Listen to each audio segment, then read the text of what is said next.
Cyberpunk 2077 is an action RPG, and although it covers some dark topics and subject matter, it doesn't have horror, well, not in the traditional video game sense, except for one mission towards the end of PhantomLiberty.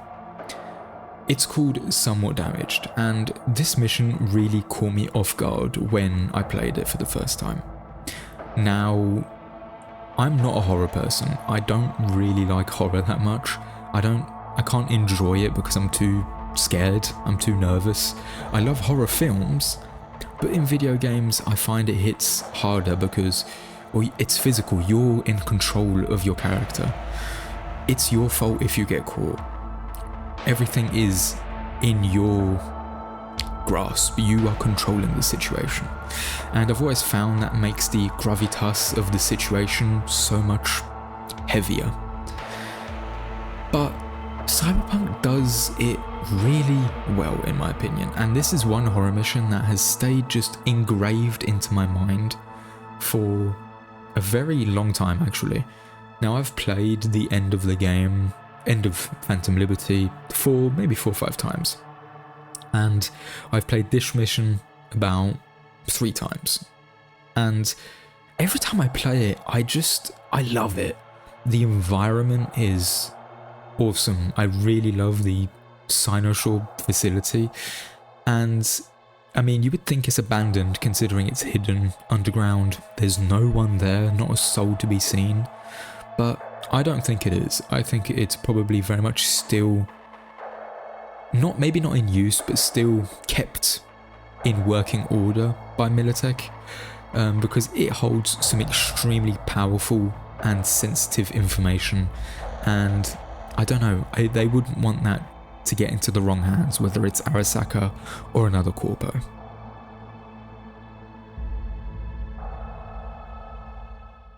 In this mission, we have to get to the core of the Cyberpunk facility, and this facility runs very, very deep. It is a huge complex. We start off high, we enter through a hole that is created by the truck that Somi was controlling. We enter through there, and then we jump down some sort of cooling tunnel, I think. I'm not too sure what it is, but we jump down a cooling tunnel, and we end up at the entrance of the facility, which is just simply a hatch. You do notice something's weird when you see the Militech logos on the walls of the tunnel you're in. V even speaks on it. He says that it's odd that there's Militech logos, and Reed says to go down into the hatch and connect to a terminal.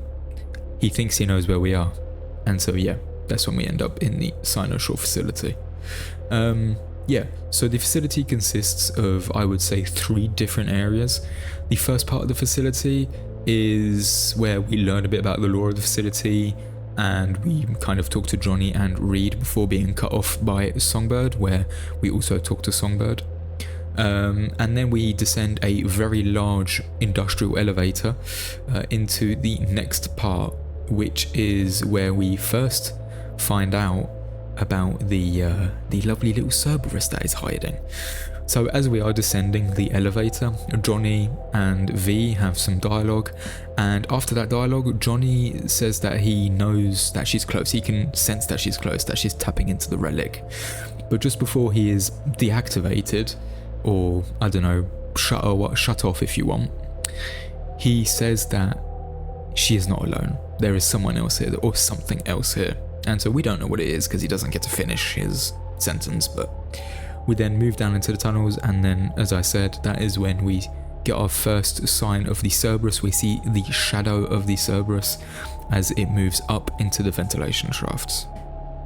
The next part of this quest, we have to deactivate 4 different data terminals, as they will open the gate that Somi has just shut on us to stop us from moving to the next part of the facility.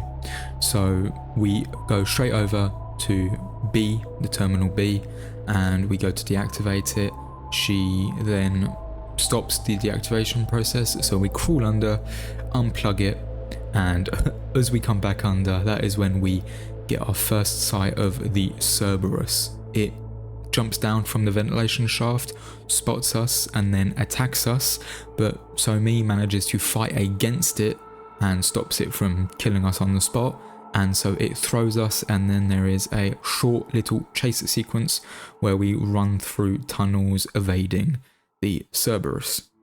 Once the Cerberus is evaded, it goes back up into the ventilation shafts, and this is the new basically mechanic that we have to deal with. So the Cerberus will come up and will go up and down these ventilation shafts, and there are certain holes in the ceiling at different key points of the part of the facility that we're in where it can climb down, and if it spots us it will chase us and kill us. But if it sees us, it is over. You can't outrun it, you can't hide from it. Once it's spotted you, it will kill you. You can't run away from it. So you have to be sneaky, you have to hide where you can, and you have to go and deactivate the 3 other terminals. Now this part isn't too hard. I've done it many times, so I kind of know where to hide and where the stuff is.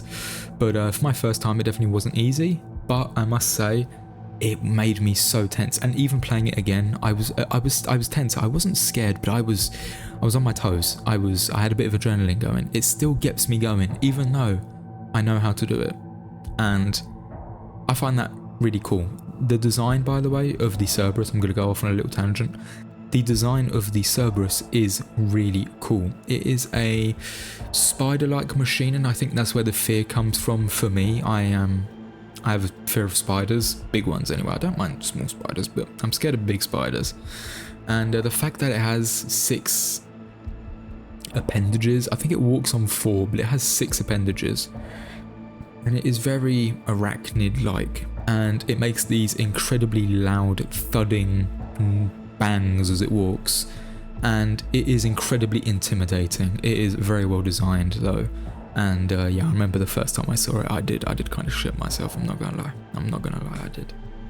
Once we deactivate all 4 data terminals, we can then go to the gate that we first arrived at and move on to the next section of the facility.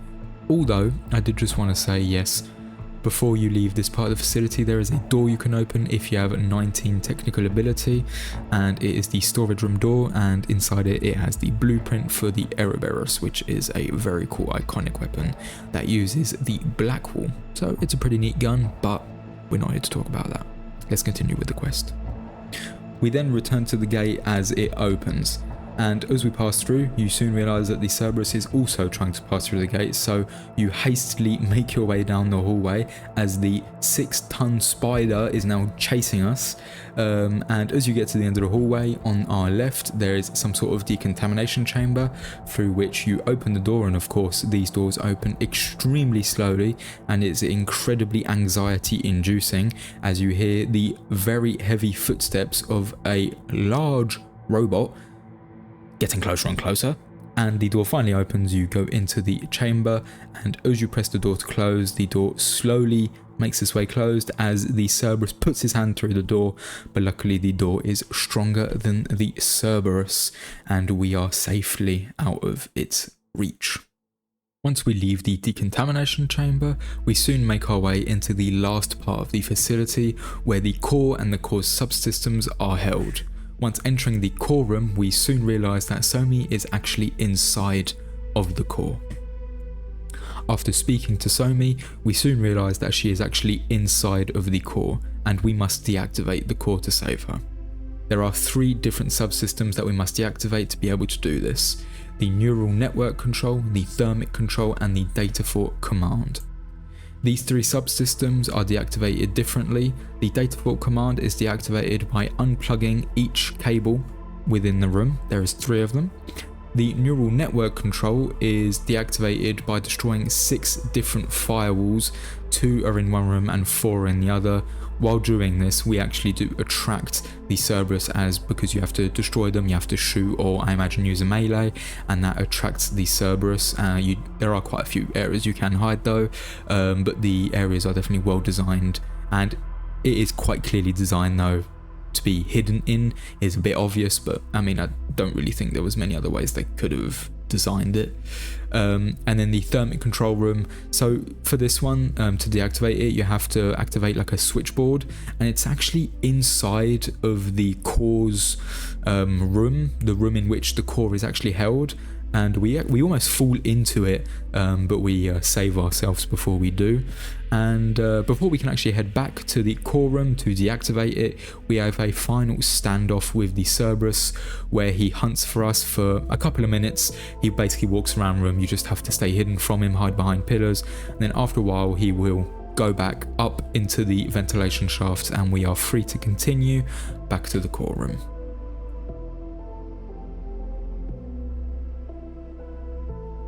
But before we go on to the end of the quest and rescue Somi, I want to talk about the things and the lore that we learn throughout the quest. We are shown many things, and I think we should talk about it. This mission gives us a lot of lore and information pertaining to the DLC's story, and they appear as projections. Memories from Somi's past, which we are being shown probably through the Black Wall, as when we ask her, she knows nothing of this. The first of those projections is Songbird talking to Kurt Hansen. We quickly realise that she has made a deal with Hansen, which was to extract the data from the Cynosure mainframe for him. Although, as you would expect from someone like Hansen, he went the extra mile and shot down Space Force 1, which was not a part of their deal. He chalks it up to historical necessity. The second projection shows Songbird getting ready for surgery. There is not too much to it, except that she does not seem super confident in her decision. I mean, that's even if it is her decision, she was probably forced to go through with these surgeries, as they were most likely integral to her service as an asset for the FIA.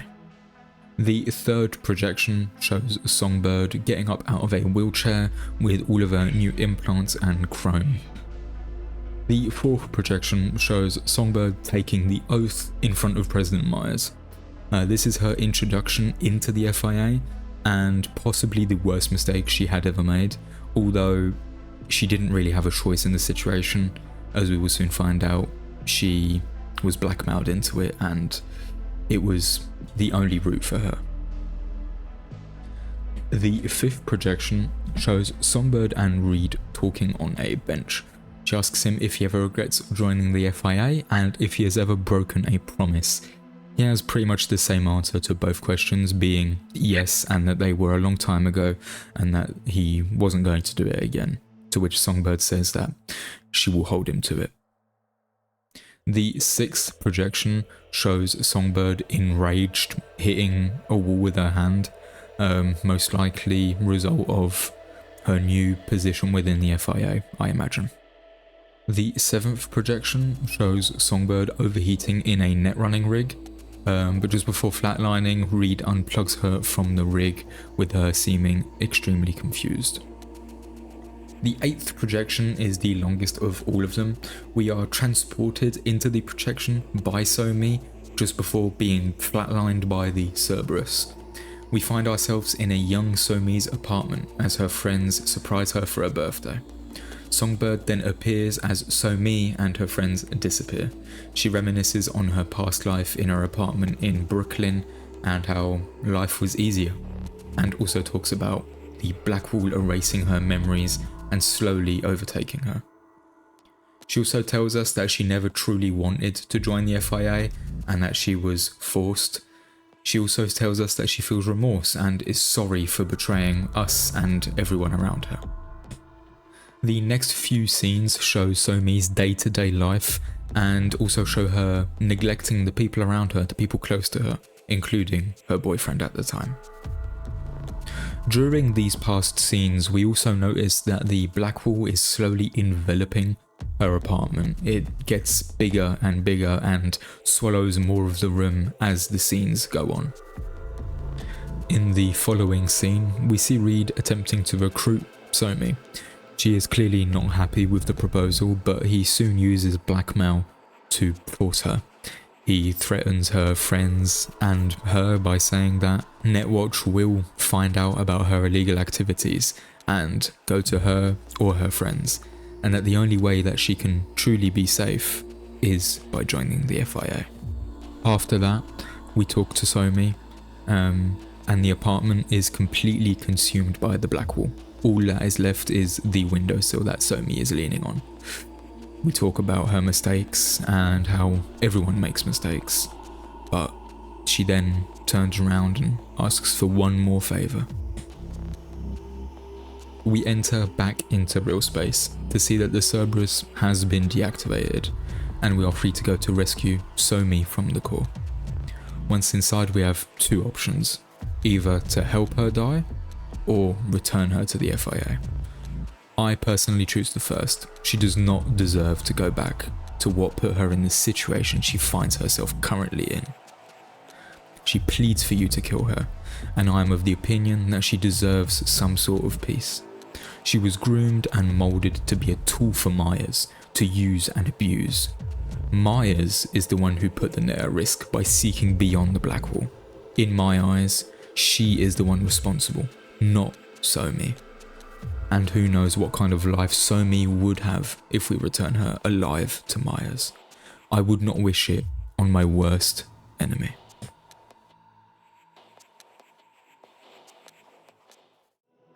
I think one of the things I like most about Somewhat Damaged is it is the one ending, I'm pretty sure, where you do find out everything that you do about Hansen and Somi's collaboration, the fact that they were working together initially, even though the relation may have slightly turned sour because there was a power struggle between them. You don't find this out in any of the other endings, I'm pretty sure, and I find that quite fascinating. I mean, this is vital information for the way that you see her and the way that you see PhantomLiberty's storyline as a whole, in my opinion. And also, I mean, Somewhat Damaged is also, I think, just my favourite ending because of the incredible environment, and the quest is just cool and Cerberus is awesome. You also get an amazing reward, which is the Ouroboros, obviously if you know where it is, 'cause it's kind of a secret. But that is an incredible weapon with a very cool, kind of lore behind it. I find that really neat. And also I feel like it is the one ending where Songbird does truly get her peace. She gets to rest, I don't think she's a bad person at heart. I think she is a good person who was bottlenecked into a very difficult situation, and she basically was doing what she thought was right to survive, even though she did betray everyone, including V. In my opinion, she definitely did not deserve to be returned to Myers. I mean, who knows what Myers would have done to her? Who knows the torture she would have gone through? And if they saved her, they would just put her back onto the same stuff. I don't think they would have changed. I don't think they would have learned from their mistakes. I don't think so. So I think she definitely deserved to, at last, be at peace with herself and her actions. She apologizes to V just before passing away, and I mean, it made me quite emotional when that happens, because you do feel so. I did feel sorry for her, even though she has only done bad to you. I do feel sorry for her. She was not deserving of that fate. Definitely not deserving.